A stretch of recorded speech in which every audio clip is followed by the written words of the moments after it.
all my band members were at my house, and it just so happened to be Kelly Clarkson's finale night. I just said randomly, I'm going to be on that show. No, wait a second. Did you say I'm going to be on that show, or did you say I could beat her? No, I just said I'm going to be on the show. Okay. And everybody laughed, right? And that, I think, That it motivated you? wasn't their laughter that propelled me. It was like, it let me know that I have to believe in myself.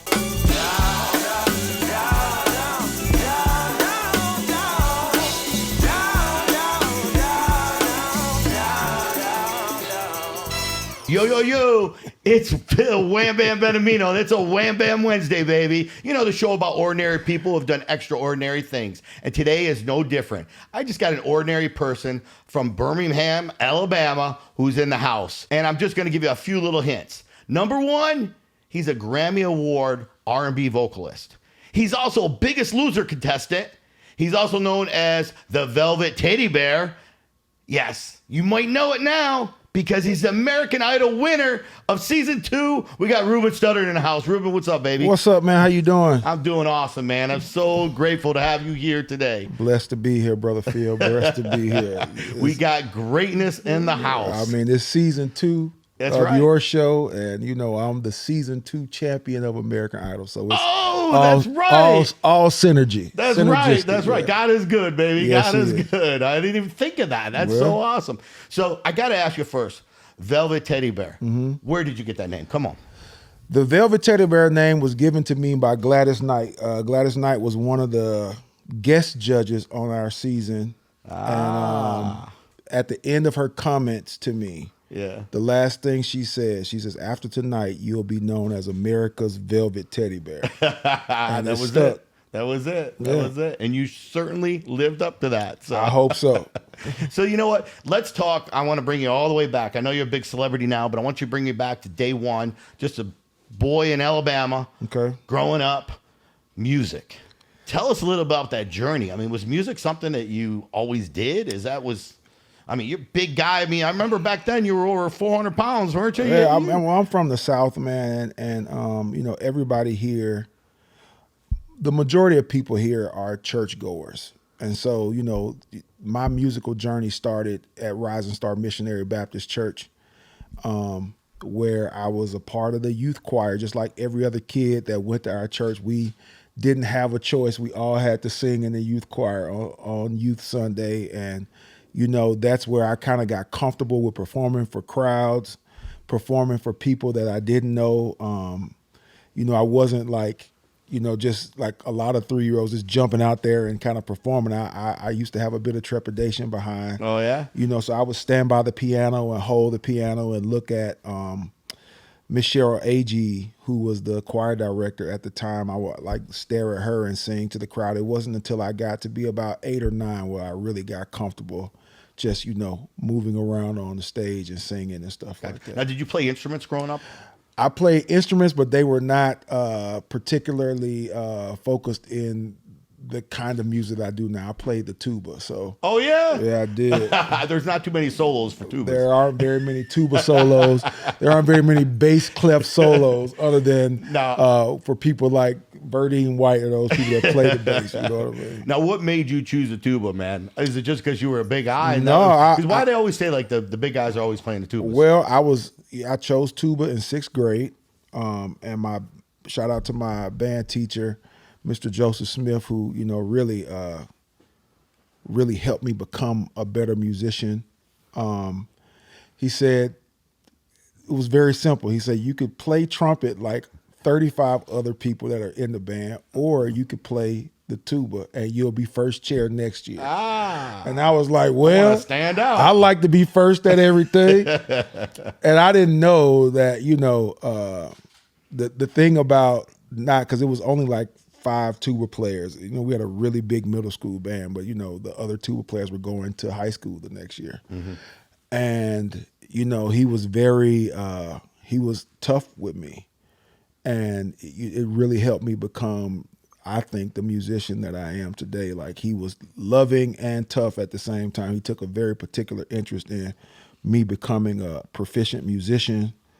And he paid close attention to the things that I did after leaving middle school And I do, attribute a lot of my success to, like I said, Miss Cheryl Agee and Mr. Smith. Nice, nice. So, obviously playing the tuba, you're not singing, man. Nobody's hearing those vocals of yours. No. When did that come out? When was the first time where somebody actually heard you sing and like, wow, this man can do something? Well, like I said, I always sang in church. So all the people that went to my church, all knew that I had the gift of singing. And, we had a lot of, my church did a lot of plays and productions, which kind of got you comfortable with being in front of a crowd. But I didn't sing for my peers like in school until I was maybe in like the 6th or 7th grade.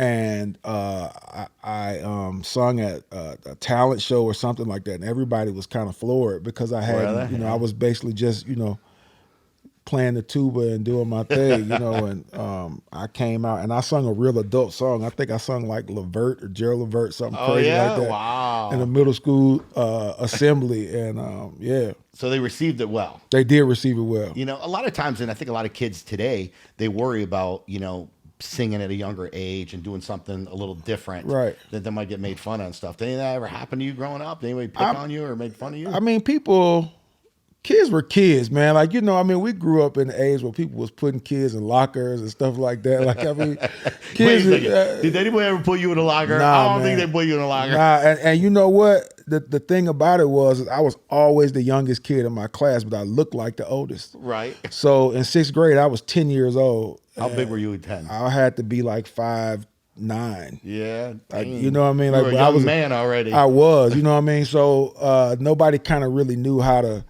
receive me until I like started acting like a kid. It was like, oh, he's 10. You know what I mean?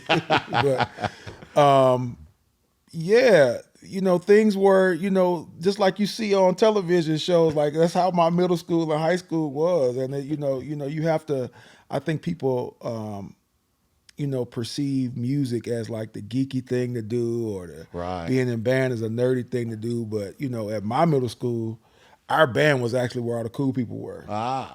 Like, even the bad kids, because for some reason, Mr. Smith and his instruction was a place. He was like one of those coaches that, you have that one bad kid, but he never acts up around coach such and such. Right. That's how Mr. Smith was. Like, Mr. Smith would like jack you up. Big shout out to Mr. Smith, man. Yeah. He did a fine job by the sounds of it. He did. Now, did you have any other hobbies? Did you play any sports, anything else in school? Yeah, I played football as from like kindergarten to like 4th grade, and then I was too big to play Pop Warner. Really? Yeah, they outsized you. Yeah, I outsized it. But I played baseball from the time I was 5 until I was a freshman in high school. Okay. And then from my freshman year, I played football from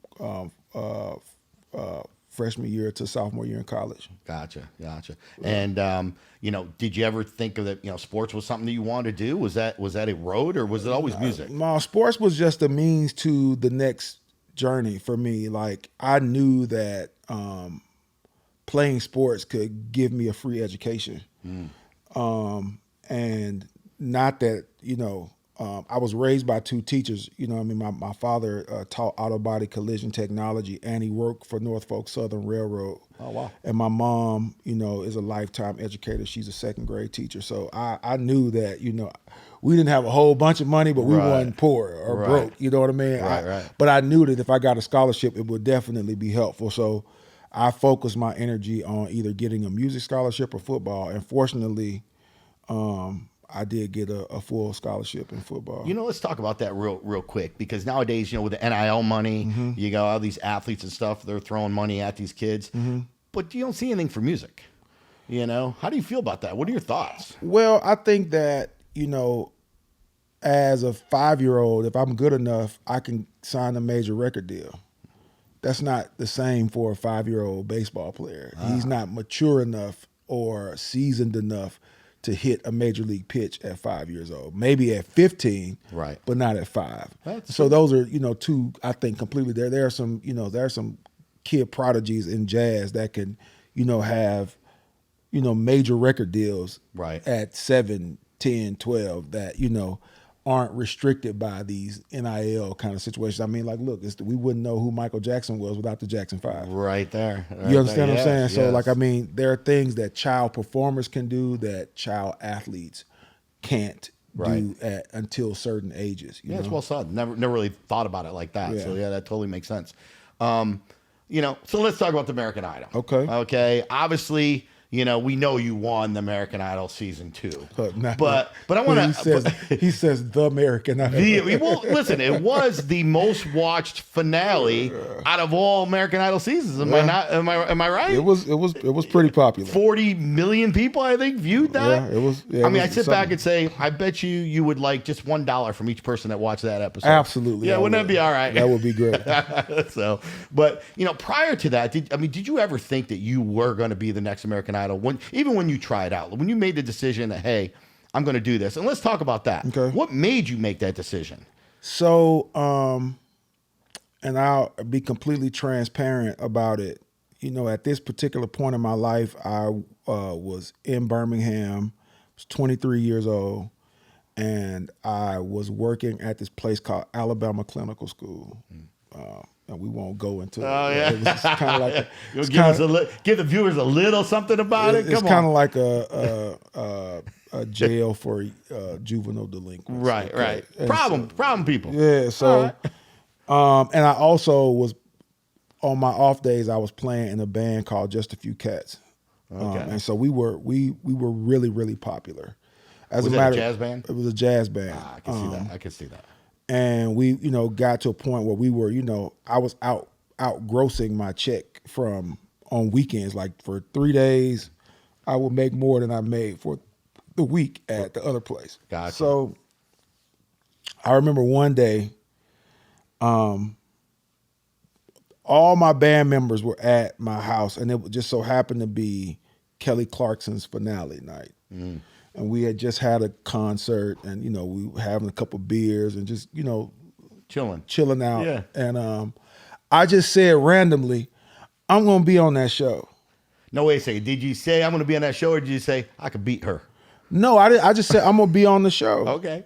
And everybody laughed, right? And that, I think, That it wasn't their laughter that propelled me. It was like, it let me know that I have to believe in myself.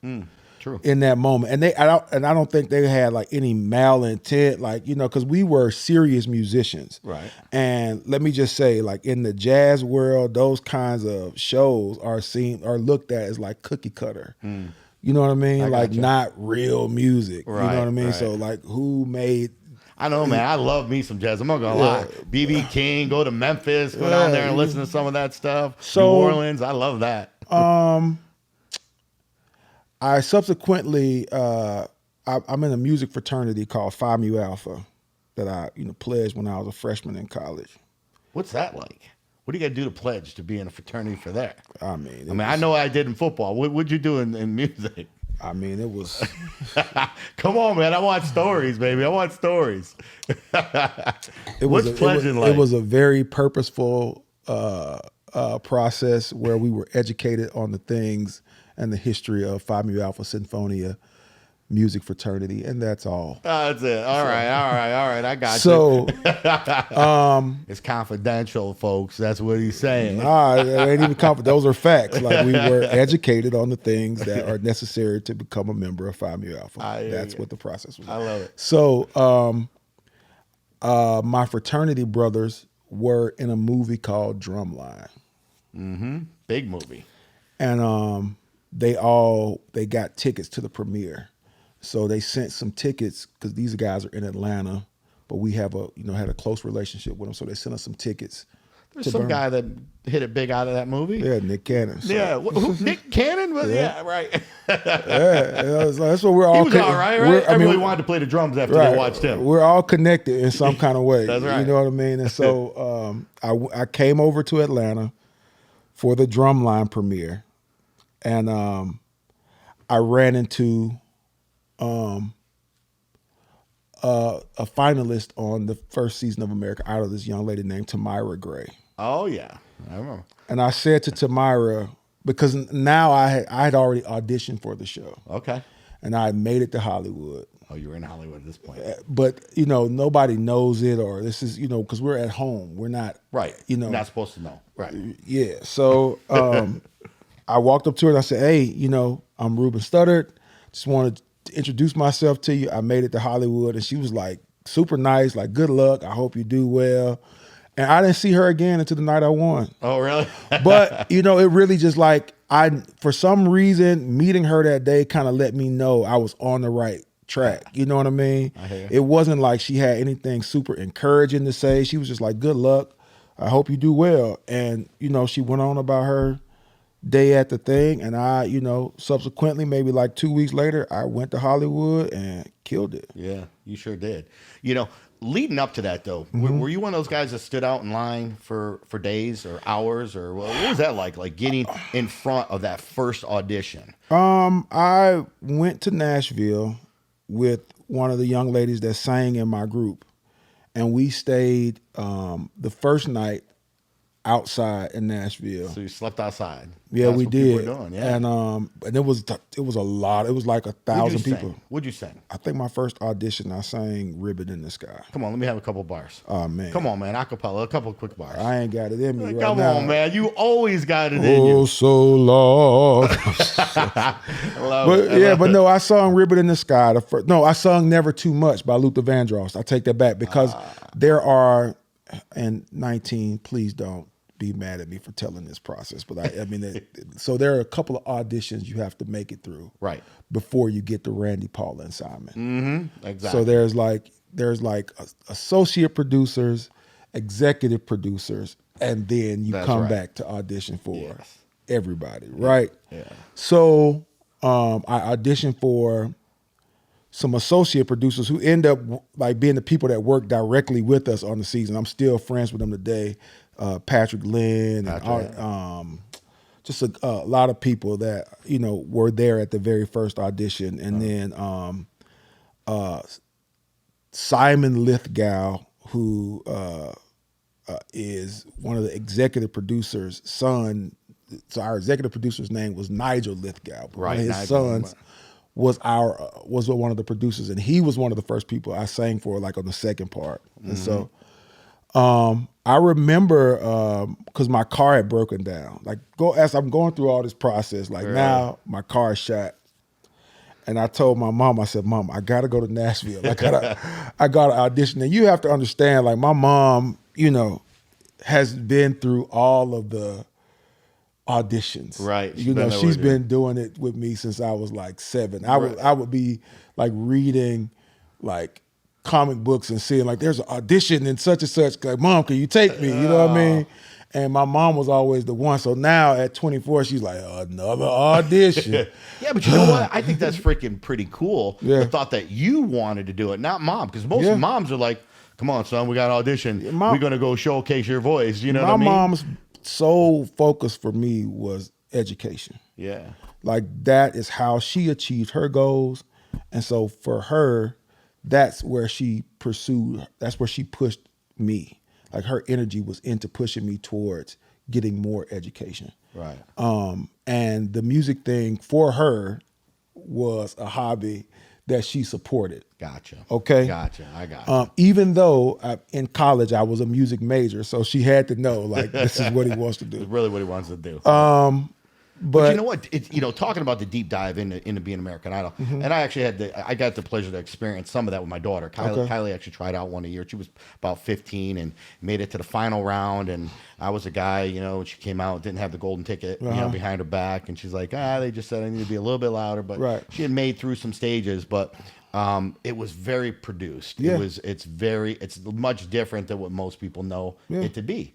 And the experience and stuff was different too, because you're at different places and they're saying different things, and it's not all like it's a show. It's a produced show. In fact, your season, didn't you guys live together too? Like we did. That's something that they don't do anymore, right? After the third season, they stopped having contestants live in the same house. They do live in the same like corporate housing, but they don't live we lived in a house together. Right? What was that like? Do you find it hard because these are people you're competing against? It was like being in college. I mean, if you play football or a sport in college, you understand like you're competing against these people every single day. Right. Like that doesn't make you any less a teammate than you are. You're just competing. And after there's only 2 days of the week that actually really matter to the competition. The rest of the time, you're all like working on collective things, and I say that because we had to shoot commercials together all week. We had to, be responsible for each other's timeliness. Like it was a very when we were on, it was a very family oriented. We had Well, you're sleeping next to each yeah, other. we You had gotta- like we had like a lady that was like our chef. She cooked for us. Like she was like the house mom. Right. So we also like were made to have meals with each other. So it wasn't like competition in the way because it was hard for us to. I think for me, Right. I think this is the way they got the most genuine reactions out of us when one of us would leave. And as I'm 20 years now removed from my season. Right. I can see that, the closer we were, the more genuine our love, our anger, and our like sadness was on camera. You Right. know? Yeah, I mean that makes sense. I mean, obviously you're in the ride together. Yeah. You know what I mean? And you see a lot of different emotions and somebody's gotta go. Yeah. Like somebody's gotta go and you don't want it to be you. Yeah. But I'm sure But you had don't some- want, it's a very weird place to be in because you don't want to go home, but you also don't want this person to you don't want this Right. person to lose either, Right. So let me ask you something. If you did get sent home, who would you have wanted to win? Where would your vote gone for? I mean, my vote would always went on that week's performance. Yeah. And though Kimberly Locke and myself and Clay, we were all friends, Trinice, Trinice was better than us every week. Oh yeah. I don't know what. You hear that? You hear that? That's just me. Yeah. That's just my personal opinion. Yeah. And she always made me afraid. Like that, she was the person that kept me on my toes every week. Like I knew whatever she did, I had to be at least 75% as good as what Trinice was doing on the microphone to stay. Right. You know what I mean? And a lot of it, in those shows is, your personal connection with the fans, how people connect with your story. But week by week, if it was just performance based, Trinice should have beat us all. hands Really? down. Yeah, man. Really? She's a monster. Wow, that's awesome to hear. So let's talk about song choice. Okay. Who chooses those? Like, do you have say in that, or it's Yeah, at that I mean- point in stage in the competition, are they telling you, hey, here's two options, choose one of these two? I They mean, what- can't tell you what songs to choose because Okay. if the song they give you makes you lose, then they're liable for it. You know, because it's a competition and they're governed by the rules of the competition shows. Right. So they can't physically give you a song makes to sense. sing. Yeah. And then you say, well, they gave me this song and nobody voted for me. I'm going home. No. So you So it they truly would- was what your they choice.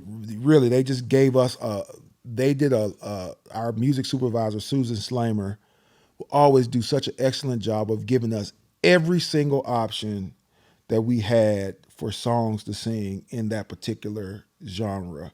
So if they picked the Bee Gees, it would be anything the Bee Gees were featured on, anything they wrote, anything they sung on. Like if that was the week that you got all of that information, and then sometimes people would pick the same song, Right. and Oh, yeah. Well, how's that go? that was always a tricky situation. Do you then have to battle over it? Who's going to Nah, sing they, it? Away? I mean, they let both people sing both it. people sing the same song, different version. Yeah. So, how hard did that? I mean, was that a hard thing for you to do? Is that one? I mean, what was the hardest thing? Was choosing the song the hardest, or No, was it actually because performing? I was always the person, and my contestants will agree with this. I always like pick my song straight away. That was it. You knew Because what I learned was if you waste a lot of time picking songs, you don't have any time to yourself. So, on the day that we pick songs, they kind of leave you alone a bit. You know what I mean? And that was like Sunday, because what day was that? We take Tuesday, Wednesday. Yeah, so Sunday before the Wednesday, you got to pick your song. Gotcha. So I would always pick something I knew where I didn't have to like think about it. I know this song. I'm gonna sing that. I'm out. We're out. Just like that.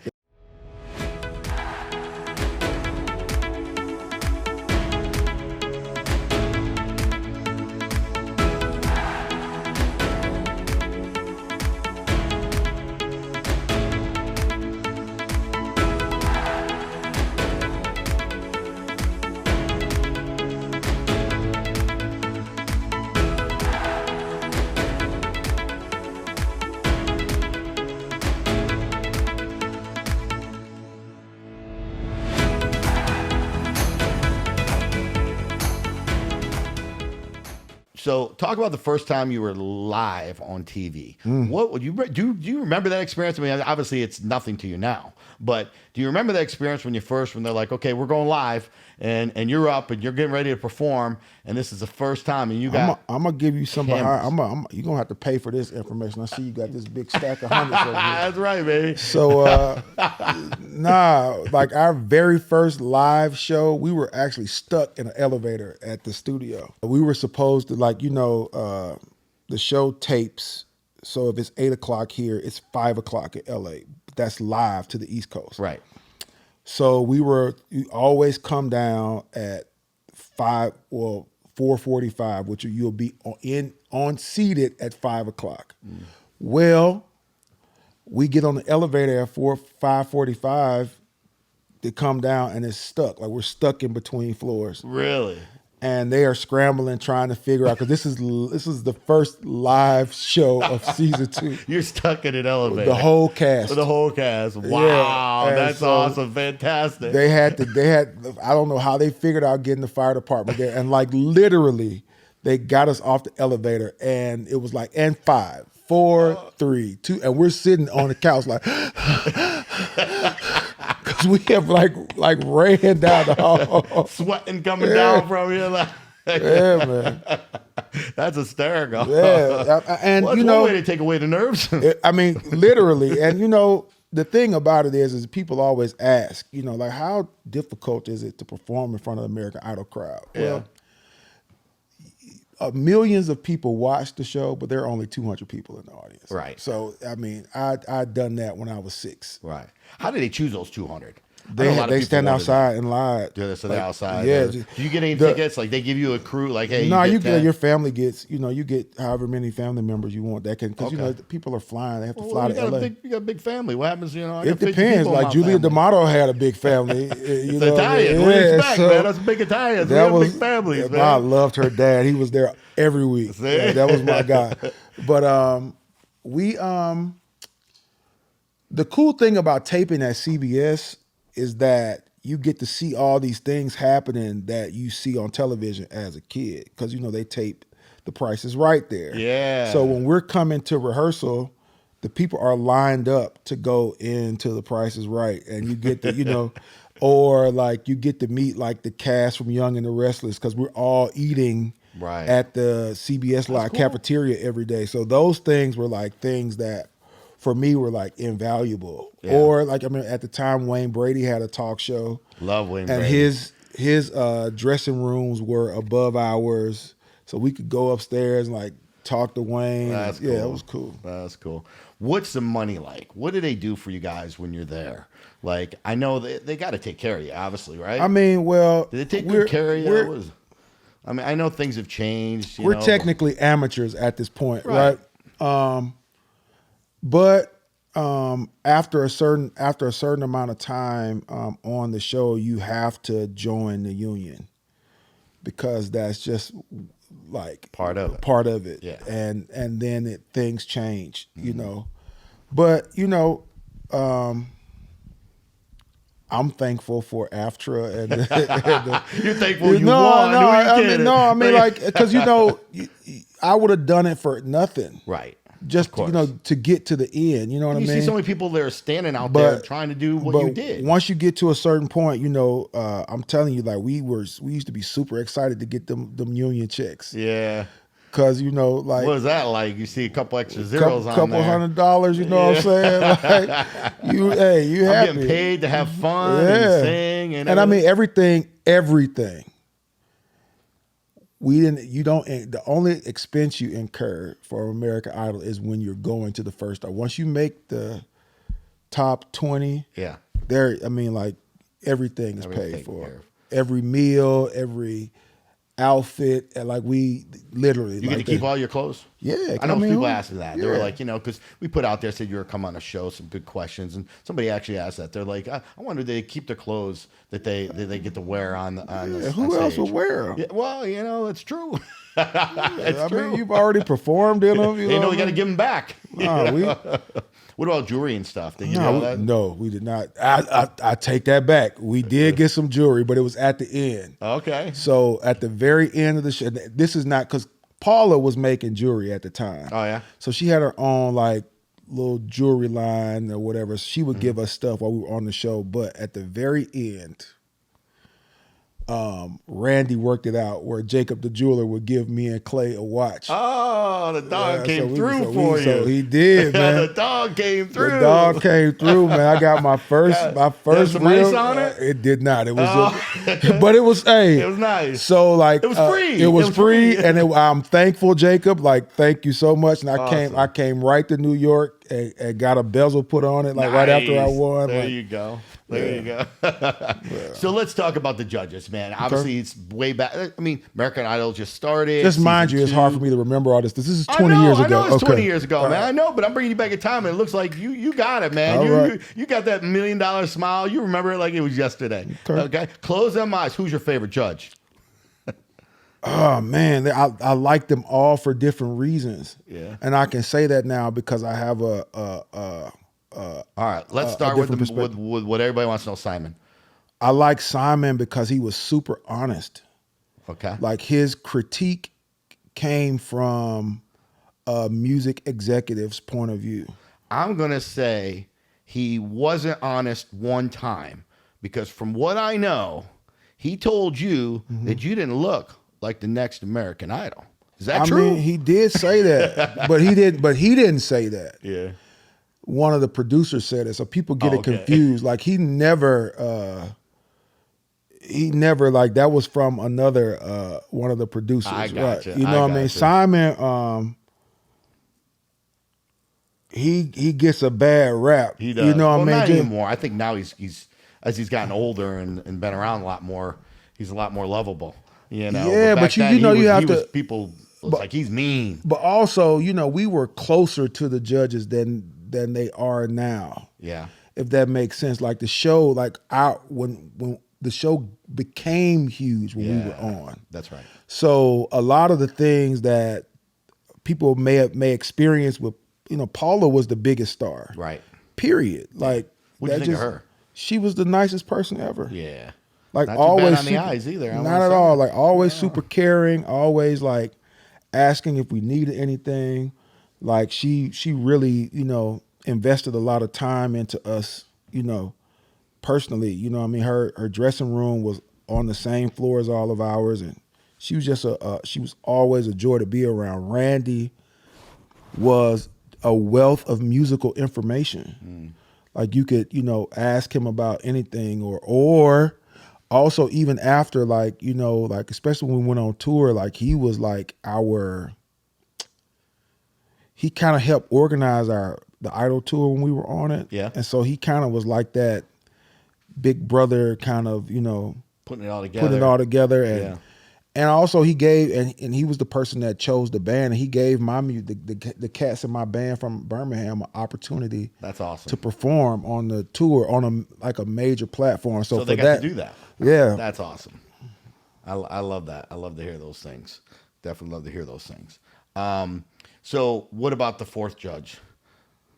There was no fourth judge. Exactly. The show has grown so much. So much has changed. Right. You know what I'm saying? It's like when you sit there and you think about, you know, the different judges, the different people, you living together, Right. you know, all the productions, all the different things that are happening, you coming out as the winner. What'd you win that year? What'd they give you?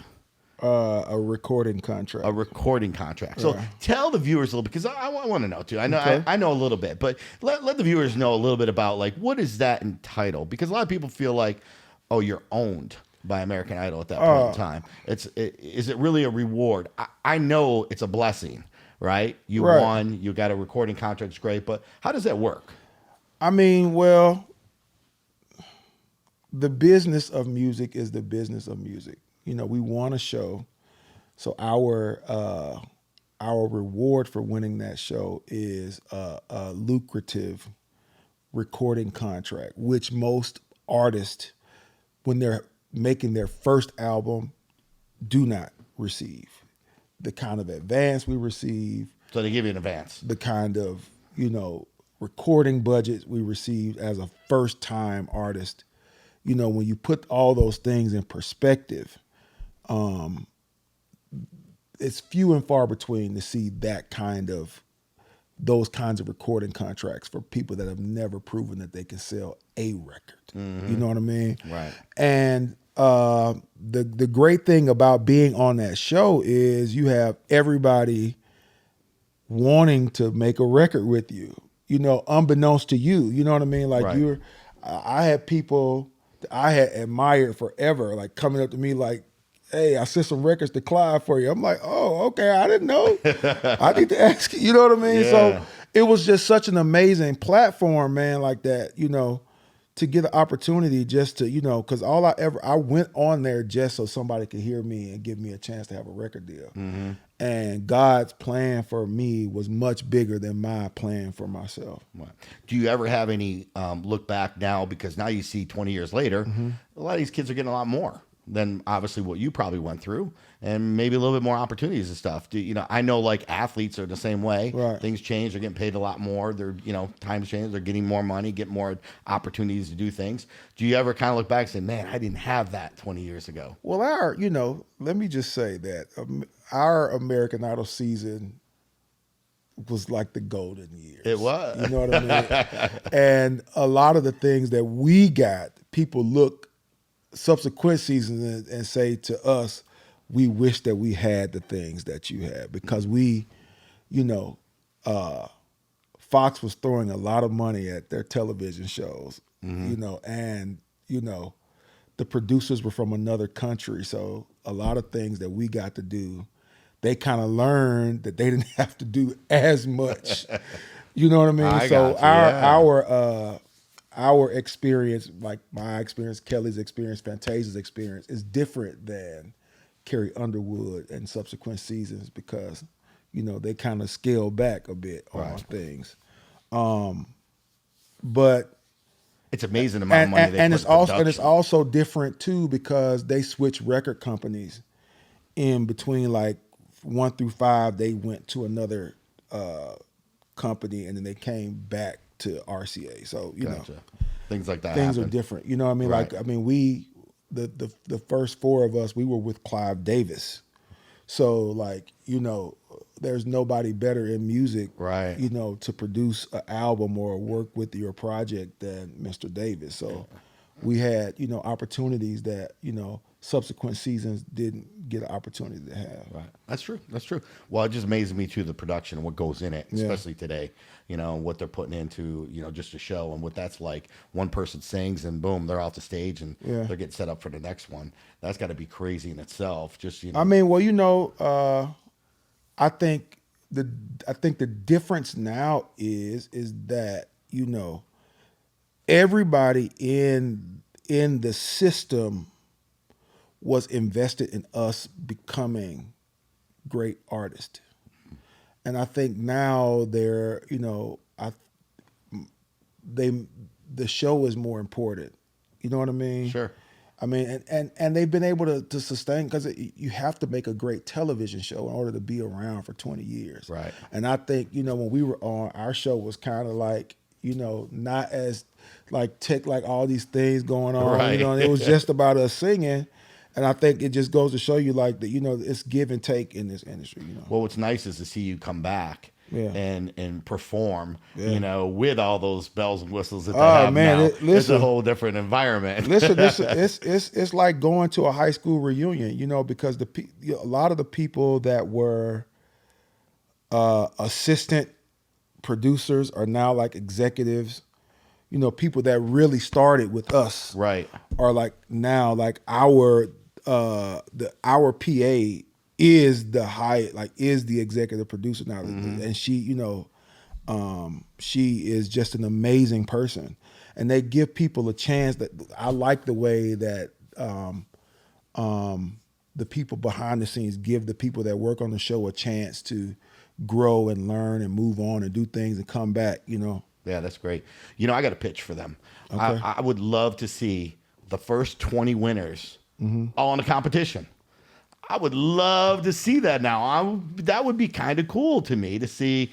It doesn't matter, I always say it doesn't matter where you start, it's where you finish, Right. and some people may not have had as much success as others, Right. but it's kind of nice to put all them champions in there together. like an American Idol Royale. Yeah, what would that be like, man? What would that be like? I'm gonna just go ahead and say I'm gonna win. Yeah, that's what I wanted to know. He's like, so even Kelly there. I know you and Kelly are friends. So you gonna be able to beat Kelly out of there? I sing. That's what I do. If you don't think you're the best, who else is gonna? That's think true. that? That's true. It's kind of funny. I actually New Year's, me and Kelly actually married a gay couple for the first time.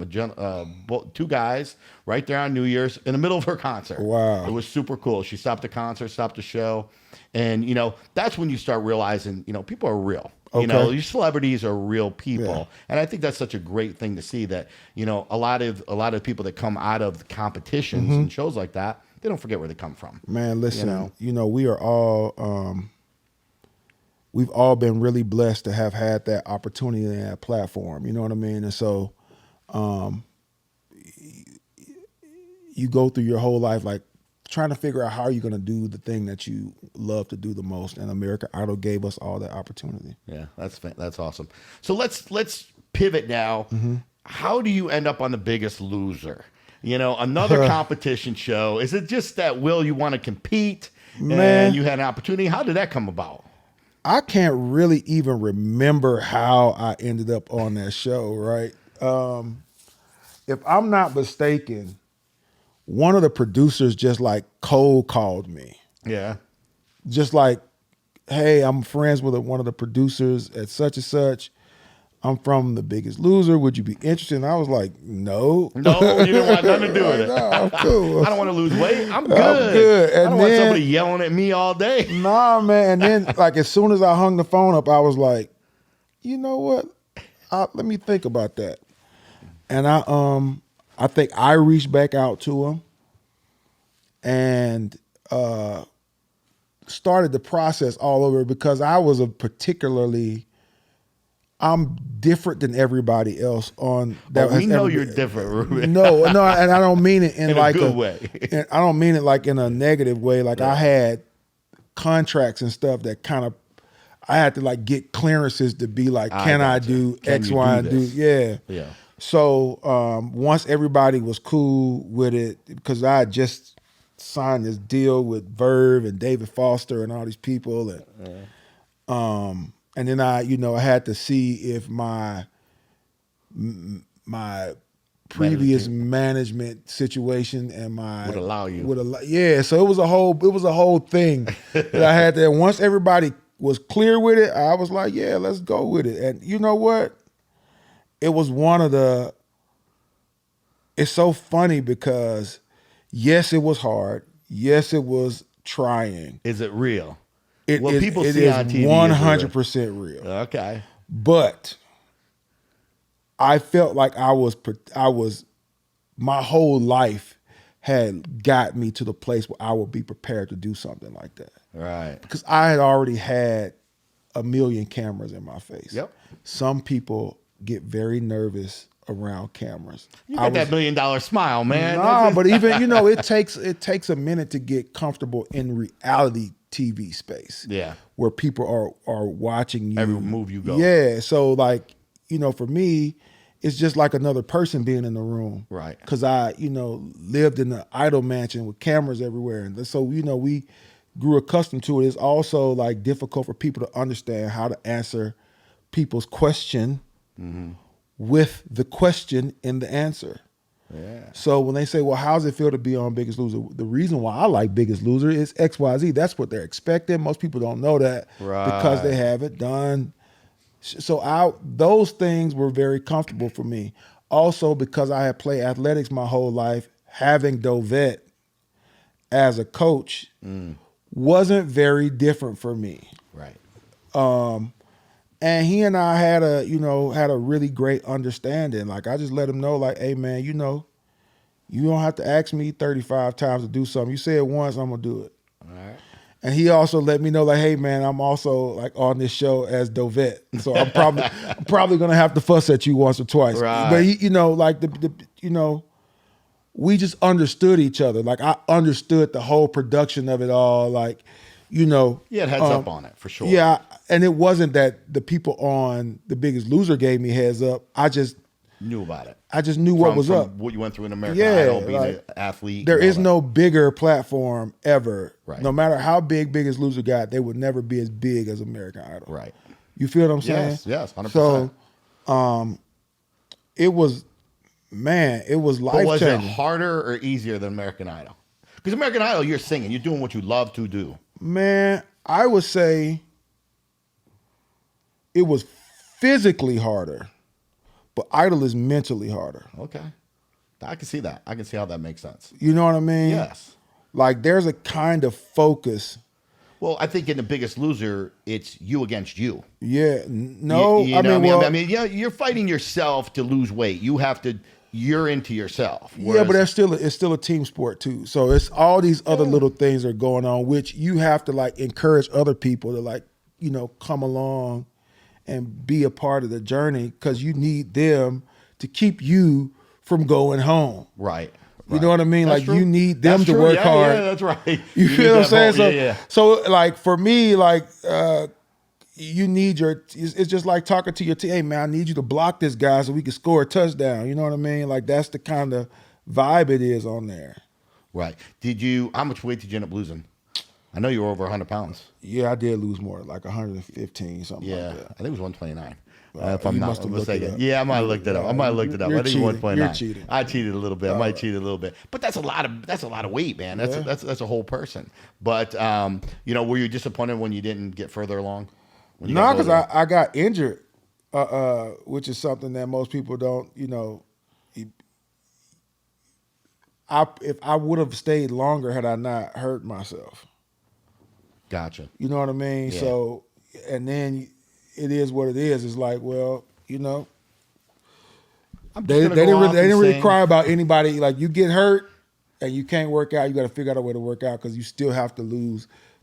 Even when you're hurt, they still want you. You have to lose weight. Right. So. Yeah, because you're going home, Yeah. and they're going to put you back on at the end of the show to see your full result. Now, did they give you a trainer to go home with and all that stuff, or No. no? So that was totally on your own. Yeah. So that'd have been harder. Well, it was kind of easy because I was in LA. I was making a record. You know what I mean? Like it was incentive for me Right.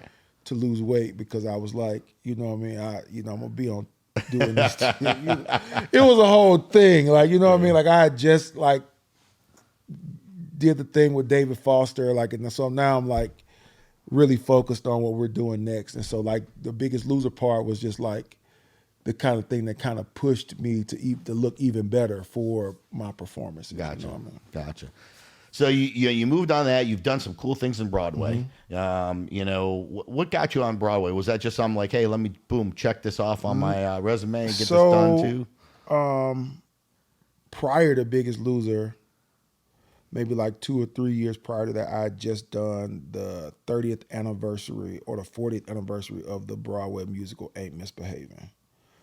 And I kind of got the bug for like doing live stage performances. And then Clay was like, listen, man, like we need to do a Christmas show. And I was like, okay. And he said, but I think we should be on Broadway. Oh yeah. And we sat down and like fleshed out some ideas and kind of wrote out a skeleton of what we wanted our Christmas show to look like. And then we went to some Broadway people and They said okay. So we ended up having I can't even think. I wonder if I can remember the name of the show. Ruben and Clay's Family Friendly. It was the super long Christmas spectacular. Da, da, da, da. It was a super long title, but it sounds like something Clay came up with. Is that true? we were trying to be obnoxious. Yeah, you know what I mean. It sounds about right. You know what I mean, because everybody always is like the Ruben and Clay show. You know what I mean, but we were like trying to like make it to where people could not even possibly like even on interviews, the interviewer would be sitting there reading like, man, this is a long title. Yeah. But it was, yeah. You guys have a great friendship, obviously. You guys, now, did you guys room together when you guys were in the house, or no? Nah, my roommate in the house was Ricky Smith, rest in peace, and Corey Clark. Oh yeah, yeah. Those are my roommates. Gotcha. And we had a good time. That's cool. That's cool. Now I know you got some big things going on now. Okay. You got a new record going. You got new stuff. Tell the viewers a little bit about that and what they got to look out for. Oh man, I released an album last year called The Way I Remember It. And you know, it's a great record. If you haven't heard it, go check it out. You know, working on a new album now, just kind of started on some new stuff with, you know, one of my good friends, Mr. Black Elvis, and some other producers. And, you know, we just, you know, I'm about to go on a, you know, tour with Jimmy Jam and Terry Lewis. Yeah, you're going overseas on that. You're going serious. Were you going to Japan on that? A couple places, yeah, man. You know, doing a little thing. But, you know, God is good, man. I can't, if you would have told a 15-year-old me the amount of things that I would have done in my career, because I went into music only wanting to, you just make a record, you know what I mean? Right. And so for me to have done the things that I've done and gone to places I've been, it's just been a real blessing. That's awesome. Tell a little bit about family. Like, how do you juggle family and fame? I mean, the two F's are there, and it's hard, especially because I know that, you know, you're a very humble guy, and I love that about you, and I think that's what America loves about you as well. But, you know, you have this fame, and when people see you, they want to come up to you, they want to get you fame. What is that like? I mean, not being able to go anywhere without being recognized. Is it the saying when people say, be careful what you wish for? I mean, when you look back at that sometimes, now I look at it as a blessing. You know what I mean? I definitely, it took some adjustment, you know, because to be perfectly honest, the great thing about American Idol is you're in this bubble, right? And it doesn't explode until you're off the show. And, you know, our bubble was so large that, you know, like I remember like the week after I won the show, they brought me to New York, and I, you know, started working on my record, and The Matrix had come out. Oh yeah, This is how I'm aging myself. Yeah, right you're now. like, I gotta go watch the show. So I went. I was working with a writer, this guy named Harold Lilly. This is like our very first session, and the night before I said, "Listen, man, I'm going to the 8:00 showing of The Matrix at the movie theater in Times Square." He was like, "If you go, I'm going." So we always stayed at the Muse Hotel on West 55th, I think, or West. So we stayed. This is the hotel that they always put me in. So we walked, because I'm still thinking I'm regular old Ruben. No security, no. I just walked from there to that really big movie theater they have right there off of Times Square. Yep. We went and watched, and the other thing that was really scary was they were testing these live ads where these actors come in the theater and like do like ads for different. Oh, really? I thought I was getting punked. So I'm looking around like I got to be getting punked. No, so it's 8:00 in the morning. Matrix, you know, this is like a 3-hour movie. So we watched the movie. Movie's over, and this theater is literally a block and a half from the hotel. And we're working at what's the studio? Is it Quad Studios? Is that the name of the studios? Quad Studio. Yeah, that one I don't know. I don't know. It might be. It Quad, might be. Right? Yeah. So we that's what we're working. And we leave out of the theater at like 11:00. Okay, 11:15. Anybody know anything about New York? It's crazy. Oh, yeah. It's like Oh, yeah. it's bust, and I get like a half an inch out of the door down the street, and somebody says, "That's Ruben Studdard," Uh-oh. and that's when I knew I was famous. Because up until then, we had been in a bubble on the show, so I mean, Right. only people you see are those 200 people that are in the theater with you. How did you handle that, man? Did you freak? Man. Did you smile? Did you like, what? I would never forget. This is why I always performed. Like whenever this venue would call me, it's a venue in New York called BB King's, Oh, yeah. I know, baby. and whenever they call me, I always say yes, because it just so happened that the manager of BB King's saw what was happening, and she brought us in the back door of the venue and let us sit there until the people from the hotel sent the car to pick us up. Oh, wow. And so I never forgot Saved that. you. She saved my life, bro, because that was about to get ugly. You know, let's talk about that real quick. What's the craziest fan's ever done to you or in front of you? The craziest thing that ever happened, I tell this to this day, man. I'm from Birmingham, Alabama, and we get an opportunity. We got an opportunity to go home to tape these home packages. It's when like they, see where you're from. Right. You're either close to winning or in the running for winning the show. So it's me. Then they sent me home. They sent Clay home. They sent Kimberly Locke home. So the three of us go home to these packages. And I'm walking through the mall, and this older woman had to be in her 80s. Yeah. Jumps on my neck. It's like my mama. She Yeah. might have done that. Jumps on my neck and would not let me go. Oh. And I'm walking, and it took like 3 state troopers to pull this old lady What'd off you me. think? She want to take you home? I had no idea, but we had things to do. Like I couldn't, you know what I mean? But that's still like one of the craziest things that's ever had, like a fan experience I've ever had. Yeah. I'm like, yeah. That's funny.